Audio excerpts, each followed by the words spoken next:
கிறிஸ்துவில் அன்பார்ந்தவர்களே, அருமையான இந்த லெந்து காலத்திலும் இந்த நாளுடைய நல்வாழ்த்துக்களை உங்களோடு பகிர்ந்து கொள்வதில் மிக்க மகிழ்ச்சிகளை அடைகின்றேன். லெந்து காலத்திலும் கர்த்தரோடு கூட இன்னும் அதிகமாக நெருங்கி சேருகிற அநேக காரியங்களை நாம் சிந்தித்துக் கொண்டிருக்கின்றோம். இந்த நாளிலும் அதன் அடிப்படையிலே சமாதானம் என்று சொல்லப்படுகிற அருமையான வார்த்தையை இந்த நாளிலும் சிந்திக்க நாம் கடந்து வந்து இருக்கிறோம். சமாதானம் என்று சொல்லுகின்ற வார்த்தை, பீஸ் என்று சொல்லப்படுகிற இந்த வார்த்தையினுடைய அர்த்தத்தை நாம் எடுத்து பார்க்கின்ற போது போர் இல்லாத சூழலை குறிக்கின்ற ஒரு வார்த்தை. நோ வார் என்று சொல்லப்படுகின்ற அருமையான உள்ளர்த்தத்தை அடங்கிய ஒரு வார்த்தை தான் இந்த சமாதானம் என்று சொல்லப்படுகின்ற வார்த்தையாக காணப்படுகிறது. இந்த நாளிலும் அநேக போர்களோடு கூட வாழுகின்ற நாம், குறிப்பாக இந்த உலகத்திலே எங்கு கடந்து சென்றால் நம்முடைய வாழ்விலே சமாதானம், மன நிம்மதி கடந்து வரும் என்று யோசிக்கிற நம்முடைய வாழ்விலும் அநேக காரியங்களை சிந்தித்துக் கொண்டே இருக்கிறோம்.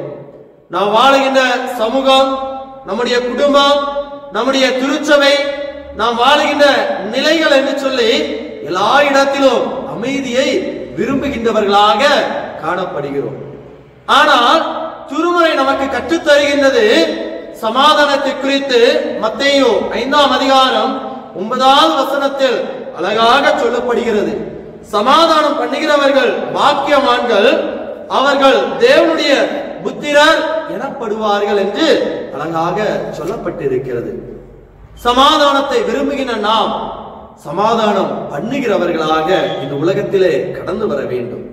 இந்த நோன்பு காலங்கள் நம்முடைய வாழ்விலே சமாதானத்தை பண்ணுகிற நிலைகளுக்குள்ளாக ஒருவேளை நீங்களும் நானும் கடந்து வர வேண்டியவர்களாக காணப்படுகிறோம். இதற்கு நான் ஆதாரமாக எடுத்துக்கொண்ட ஒரு வசனம் என்பது ஆதியாகமம் 13ஆம் அதிகாரம் 9வது வசனத்தை நாம் இதற்கு ஆதாரமாக எடுத்துக் கொள்ளலாம்.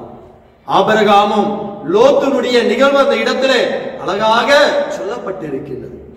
ஆபிரகாம் அருமையான லோத்துவுக்காக எல்லாவற்றையும் விட்டு கொடுக்கின்ற ஒரு நபராக அந்த இடத்திலே காணப்படுகிறார்.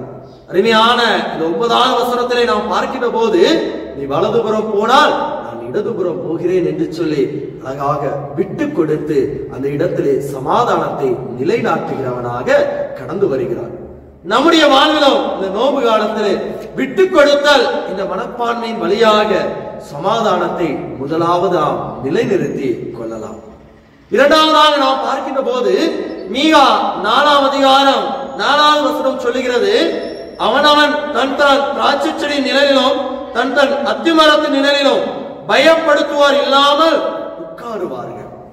நமக்கு இருக்கிறது போதும் என்று சொல்லுகின்ற மனநிலை எப்போது நம்முடைய வாழ்விலே கடந்து வருகின்றதோ அப்போது நம்முடைய வாழ்விலும் சமாதானமான சூழல் கடந்து வருகிறது.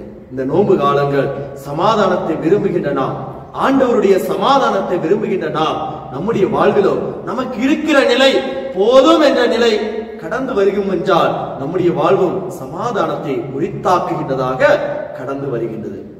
மற்றொரு பெரிய எடுத்துக்காட்டாக நாம் பார்த்தோம் என்றால் ஆண்டவராகிய இயேசு கிறிஸ்துவை நமக்கு முன்பதாக நிறுத்திக் கொள்ளலாம். ஆண்டவர் இந்த உலகத்திற்கு சமாதானத்தின் பிரபுவாக கடந்து வந்திருக்கிறார். அழகாக தன் பக்கமாக எல்லாரையும் ஏற்றுக்கொள்ளுகின்ற ஆண்டவர், இந்நிலையில் இருந்தவர்களையும் தன் பக்கமாக ஏற்றுக்கொள்வதின் வழியாக சமாதானத்தை இந்த உலகத்திலே நிறுத்தி காண்பித்திருக்கிறார். எனவே இந்த நோன்பு காலத்தில் அனைவரையும் நம்மோடு கூட இணைத்துக் கொண்டு சமாதானத்தை நிலைநிறுத்தலாம்.